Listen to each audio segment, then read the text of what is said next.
Assalamualaikum warahmatullahi wabarakatuh. Selamat datang kembali di Ranah Jawa. Terima kasih kawan-kawan yang selama ini sudah mendukung channel ini. Dan bagi yang baru bergabung, silahkan dibantu untuk di-subscribe terlebih dahulu agar kami lebih bersemangat untuk menghadirkan cerita-cerita yang lebih menarik lagi. Pada kesempatan ini kita di program Urban Legend.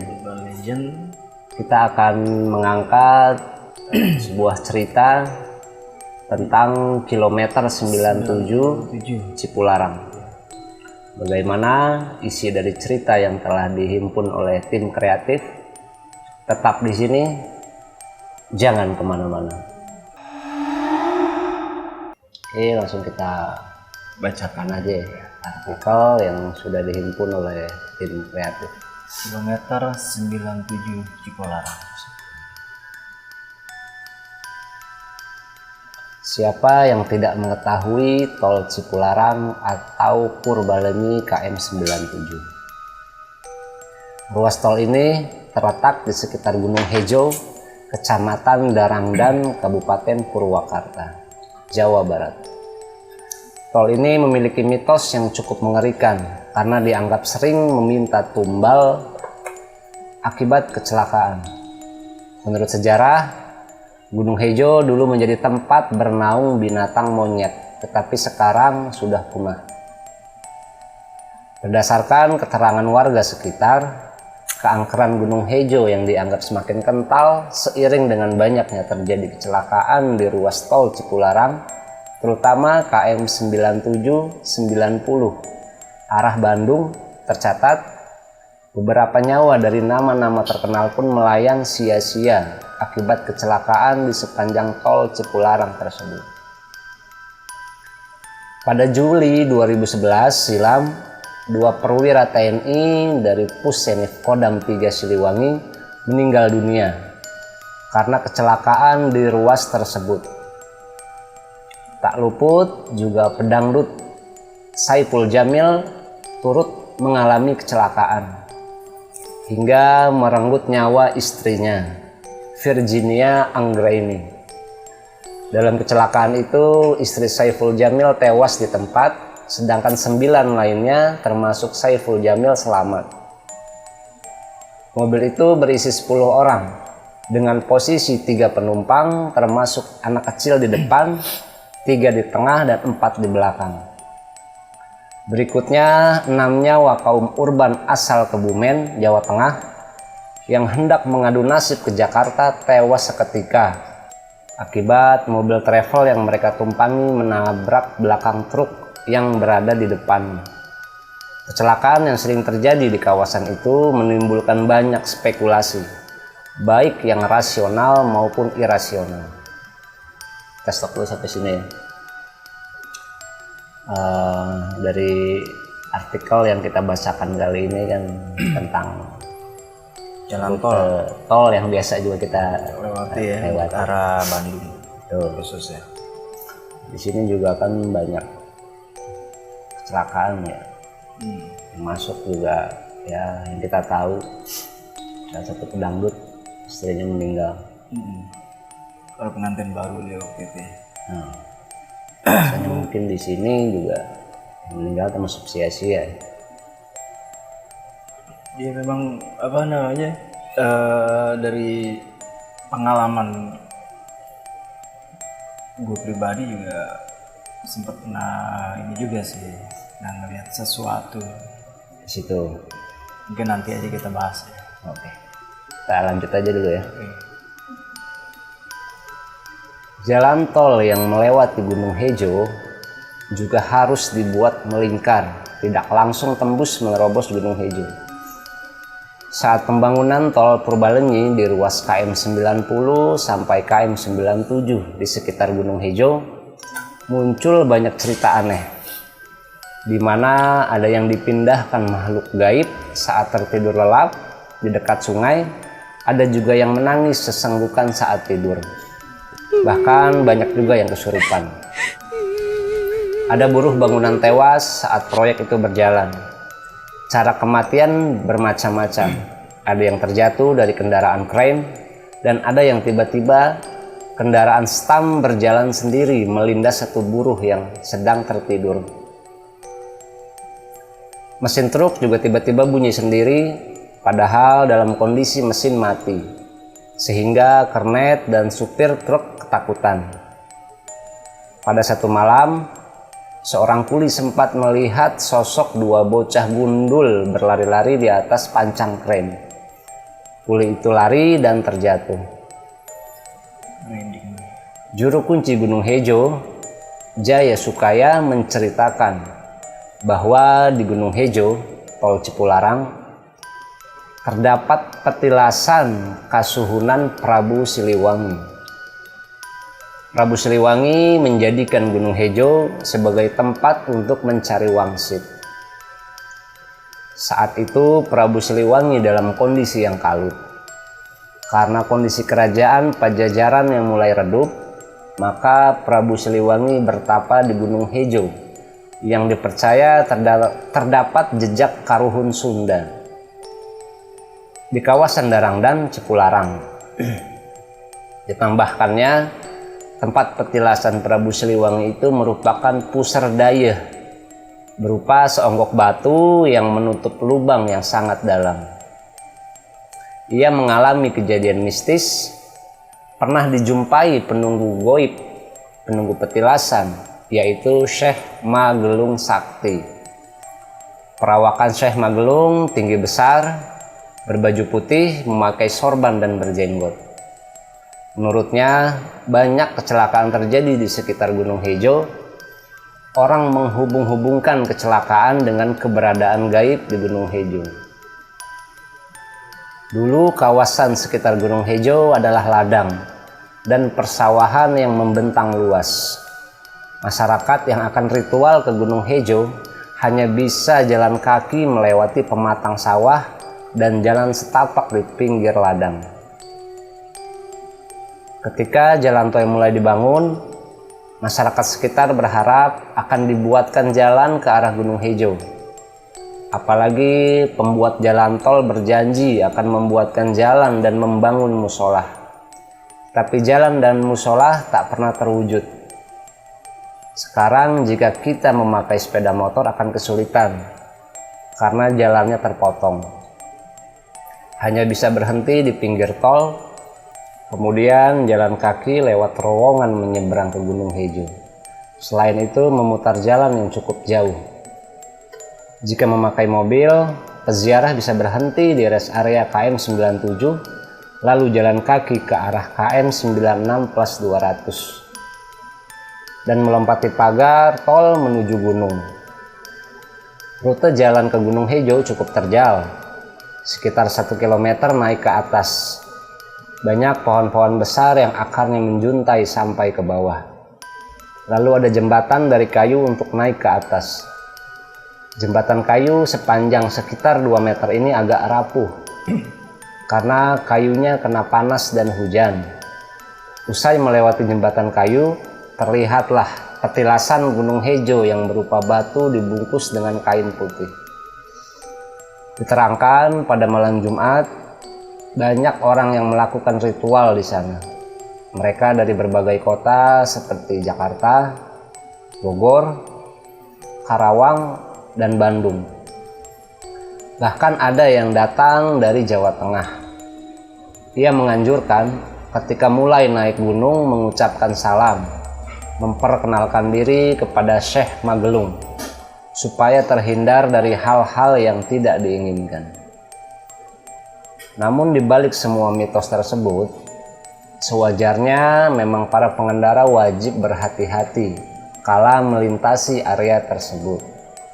Pasalnya, jalan tol KM 97 memang memiliki medan tanjakan dan turunan yang cukup ekstrim. Cuaca yang sering berkabut pun sering membuat jarak pandang mata sangat terbatas. Dan mitosnya, di kawasan itu terdapat poros gaib yang kerap meminta tumbal dari pengguna jalan yang melintas. Oke. Artikel yang kita angkat kali ini lagi-lagi tentang satu tempat yang selalu dikaitkan dengan hal gaib. Mau coba kita ulas lebih lanjut nggak tentang KM9? Karena sangat menarik. Menarik ya. Banyak kejadian di situ. Oke kawan-kawan, di segmen berikutnya kita akan coba mengulas lebih lanjut. Tetap di sini, jangan kemana-mana. Oke, kita masuk di segmen pembahasan dan di sini kita akan sedikit mengulas lebih dalam ya tentang beberapa kejadian yang ada di KM97. Dan tadi di artikel juga dikatakan bahwa ada poros gaib. Iya, poros gaib Di Gunung Hejo ya. Menarik nih. Lagi-lagi selalu dikaitkan soal hal gaib. Padahal juga kita tahu ya, maksudnya banyak kecelakaan terjadi baik yang dipublish atau enggak ya. Kita coba bicara tentang proses pembuatan tol. ya kan. Dari yang kita tahu sebenarnya proyek ini proyek kebut ya bisa dibilang. Karena waktu itu ngejar satu acara kenegaraan. Jadi untuk dari akses Jakarta menuju Bandung biar lebih cepat, makanya dibuat nih namanya tol Cipularang. Dari awal pembuatannya pun juga ini sebenarnya udah banyak makan korban, terutama para pekerjanya sendiri. Dari tadi juga kan di artikel juga sebutkan ya, artinya korban awal udah ada nih. Kenapa disangkut pautkan dengan hal-hal gaib ya, karena berdasarkan dari cerita rakyat, cerita yang udah berkembang, tol Cipularang itu membelah. Tadinya langsung lurus mau membelah si Gunung Hejo, tapi karena ada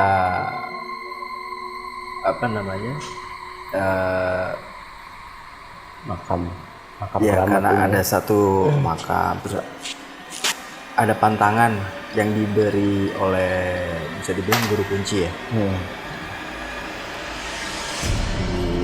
Bilang oleh guru kunci sendiri, kalau memang harus langsung lurus itu nggak bisa, akan menimbulkan ya kejadian yang nggak bisa dipertanggungjawabkan nantinya. Artinya akan makan korban lah bisa dibilang, mungkin lebih dari yang terjadi. Makanya akhirnya dibuat lagi struktur agak sedikit membelok. Makanya kan kalau pas mendekati Gunung Hejo itu kan treknya kok enak sih memang lurus ya. Tapi kenapa dibikin belok? Ya karena berdasarkan itu petunjuk dan juga mungkin si kontraktor juga nggak mau ngambil resiko yang terlalu berat. Dan kebetulan dari yang kita mau bahas nih di kilometer 97 ini, itu kenapa dibilang poros gaib? Karena di situ bisa dibilang akses ya, akses dimana para peziarah atau orang-orang yang percaya untuk melakukan hal ritual, aksesnya memang lewat jalan itu. Karena ada tol, jalan tol jadi terputus. Akhirnya bagi si pengendara roda 2 gitu, dia harus parkir agak sedikit jauh. Yang tadinya tuh dia masih bisa lalui ya kira-kira sekitar mungkin 500-an lebih lah ya meter, dan lumayan. Akhirnya ini karena ada tol maka dia memarkirkannya agak jauh. Untuk kendaraan roda 4 sendiri ya masih bisa lah untuk akses parkir di kilometer 97 rest areanya. Cuma agak sedikit jalan juga. Udah gitu jalannya juga agak sedikit muter. Agak sedikit. Kenapa di sini dibilang poros gaibnya ya, mungkin itu gerbangnya ya. Dari pintu gerbang kan kita udah bisa bisa nalar mungkin ya. Nalar dalam arti kenapa di situ sering terjadi kecelakaan. Karena yang namanya pintu tempatnya orang melintas. Ya di sini kan mungkin yang melintas tak kasat mata. Jadi seperti yang gua alamin sendiri. Jadi gua waktu itu pulang dari Garut atau Bandung gitu. Pas lewat arah ke sana, arah ke Jakarta. Itu pas lagi lewat, emang dari atas sih ya lumayan lah gue pacu kendaraan gue tuh di atas 100. Karena kan emang waktu itu kebetulan agak sepi juga, karena gue melintas di situ udah malam sekitar jam 12-an. Itu mulai jalanan sepi ya, karena gue tancap aja walaupun di situ memang medannya kan turunan ya, arah ke Jakarta curam. Entah kenapa tuh pas udah ngelewatin rest area, gue agak sedikit ngerasa kayak mau ngurangin kecepatan gitu. Set gue kurangin kecepatan, nggak taunya di situ kayak mungkin peringatan ya. Gue melihat itu yang namanya setengah badan ke bawah ya, bukan ke atas, ke bawah. Jadi berupa kaki aja tuh. Dari tengah itu nyebrang. Pas nikung tek, patah wins. Sebelumnya ya kira-kira jarak berapa sih? Itu jelas banget setengah badan ke bawah. Kayak orang lari gitu. Berarti posisi cepat ya? Posisi agak cepat juga. Ya, agak cepet. Ya, untung di situ kan gue agak ngurangin kecepatan ya. Karena gue ngerasa gimana ya, kayak ada yang nyuruh kurangin kecepatan lah gitu. Maksudnya jangan kebut gitu ya kan, kayak oh ya udah. Akhirnya pas di situ gue juga ngerasa kayak kayak nggak enak. Berarti gak, gue kayak ngerasa aduh ada apa nih gitu. Akhirnya gue kurangin kecepatan ya dari 100 berapa waktu itu. Akhirnya gue kurangin kecepatan ya, dalam kondisi turun jalan di bawah 100 pun itu masih berasa kenceng ya, apalagi langsung tikungan gitu. Walaupun jalan jalan memang kondisinya sepi. Terus gak lama lewat itu makhluk setengah badan itu, warna merah semua, mulai dari pinggang itu ke bawah, arahnya langsung naik ke atas. Di situ gue cuma bisa ngelirik karena di depan udah agak tikungan kan. Nah di situ gue langsung benar-benar pelan, gue ambil kiri, ambil jalur kiri, gue pelan. Gue nyebut, gue istighfar ya kan. Apa yang barusan gue lihat ya? Gue tanya-tanya tuh, apa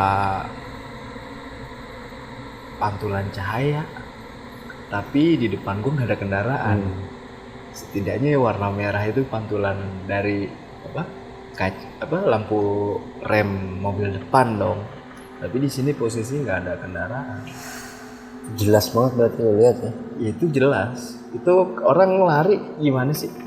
Melangkah gitu, cek, langsung ke atas. Cuma yang anehnya setengah badan, warna merah, semua merah, sampai kakinya tuh merah. Gue ambil kesimpulannya di sini, oh mungkin ini sebuah peringatan buat gue, karena merah itu kan tanda bahaya ya. Identiknya ya Ya mungkin ya gue ambil sisi positifnya aja, mungkin peringatan. Alhamdulillah deh, maksudnya gue masih dikasih peringatan seperti itu. Yang tadinya memang gue dari atas tuh udah kencengnya kenceng banget lah gue bawa kendaraan. Dan pas udah gue melintas ngelihat seperti itu ya gue berpikir secara positif, ambil ke arah situ aja. Saat itu lu sendiri? Enggak. Ada yang melihat juga nggak selain? Enggak, yang lain tidur kan. Oh, kan jam segitu ya. Ya kebetulan gue juga kencengnya ya kenceng enak lah, nggak maksudnya nggak ugal-ugalan kayak gimana ya, ini gue aja karena gue ngerasa jalan kosong kan, ya udah gue bejak terus gitu kendaraan. Akhirnya pas gue tadi punya kepikiran gue mau berhenti sebenarnya ke rest area semua. Mau istirahat dulu tadi. Cuman karena gue ngelihat kondisinya pada tidur semua ya kan, akhirnya gue nggak jadi. Nah pas sudah ngelewatin itu gue pengen ngegas lagi, cuman kayak udah tahan, jangan kenceng gitu. Jadi akhirnya gue ngurangin kecepatan akhirnya di bawah 100 tuh. Gue ngeliat ke spion tengah kan, di belakang kendaraan juga kosong, di depan juga kosong. Udah akhirnya karena juga gue tahu di depan udah tikungan kan, gue juga nggak mau terjadi hal yang kayak gimana. Akhirnya mengalami hal yang kayak gitu. Yang gue lihat tuh malah makhluk itu gitu. Yang ambil kesimpulannya itu aja sih, peringatan. Tapi ya memang mau sebelah dari arah Jakarta menuju Bandung ataupun sebaliknya, itu dua-duanya jalurnya memang ekstrim menurut. Ekstrim dan aneh, jadi patahnya beneran. Iya, patahnya itu begini. Jadi memang gue pribadi kalau lagi nyetir posisi mau arah Bandung ataupun Jakarta itu kadang suka ke bawah loh. Ke bawah alur aja. Kejadian kedua yang gue alamin juga sama pas di titik itu juga. Cuman ini arah mau ke Bandung. Kebetulan gue waktu itu ngiringin jenazah. Kejadiannya juga malam. Pas di kilometer itu kalau nggak salah sekitar jam 11 malam. Saat gue ngegas mobil kenanjak, tiba-tiba gasnya nggak ada, kosong. Mobil nggak berhenti, stuck, tetap jalan. Cuman gas nggak ada. Sampai gue gini-gini tuh gas tuh nggak ada. Lalu kenapa nih? Mesin adem, hening langsung tuh. Nah, gue berasanya saat ambulan yang di depan gue tuh agak sedikit melar, agak sedikit jauh ya. Kira di situ gue berdoa lah, gue baca doa segala macem, sampai gue klakson. Awalnya tuh klakson nggak nyala. Kok nggak nyala nih? Ya Allah, gue berdoa deh, ya Allah, jangan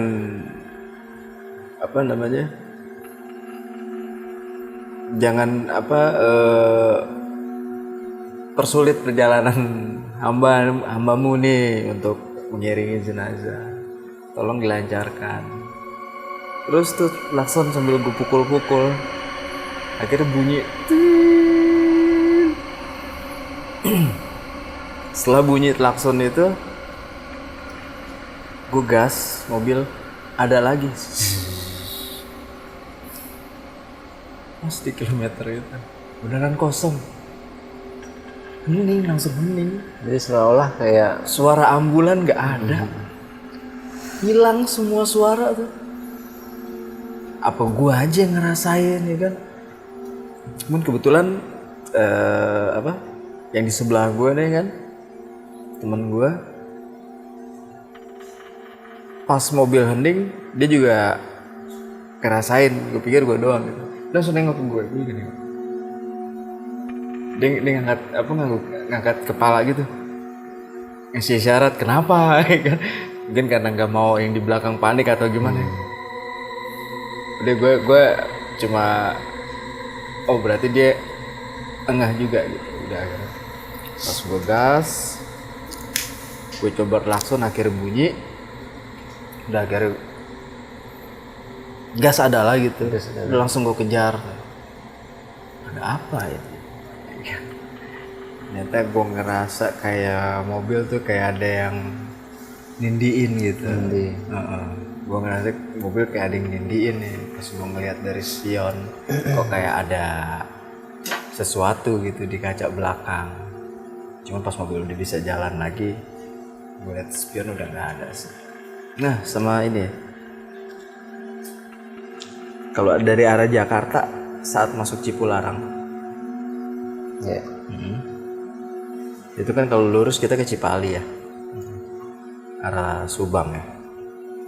Nah kalau bisa nih untuk semua teman-teman agak sedikit berhati-hati untuk tidak mengambil terlalu kanan. Kan nggak jauh dari situ ada pos tuh kan ya, di tengah-tengah kan pos polisi itu. Pokoknya jangan ambil terlalu kanan sampai ke sisi atau ke bahu, karena di situ ada sosok yang saya lihat sih sedang melakukan sholat. Sosoknya besar, entah itu apa ya, tapi kalau bisa lebih hati-hati. Kalau mau masuk tol Cipularang, kasih sen kiri, ambil di jalur yang benar, jangan terlalu ambil kanan buru-buru atau gimana, akhirnya nanti terpelanting. Kalau bisa jangan terlalu kanan, ambil di kiri aja. Tapi emang setiap lo lewat selalu ada itu sosok? Nggak selalu sih, nggak selalu, cuma ya kalau melintas di atas mungkin malam ya. Malam ya. Maksudnya di atas jam 10 atau jam 11 sih ya ada aja yang gue rasain atau yang gue lihat. Ya entah itu yang sekelebet, entah itu yang jelas. Ya tapi intinya untuk melewati jalur Cipularang, terutama dari Jakarta yang tadi saya bilang, jangan terlalu ambil ke kanan. Ambil di posisi yang selayaknya. Kita mau belok kiri, kita ambil jalur yang di sebelah kiri aja. Oke.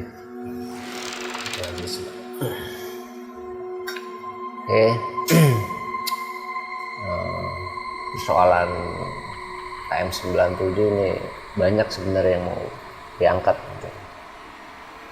Terutama tentang sejarah, tentang makam, dan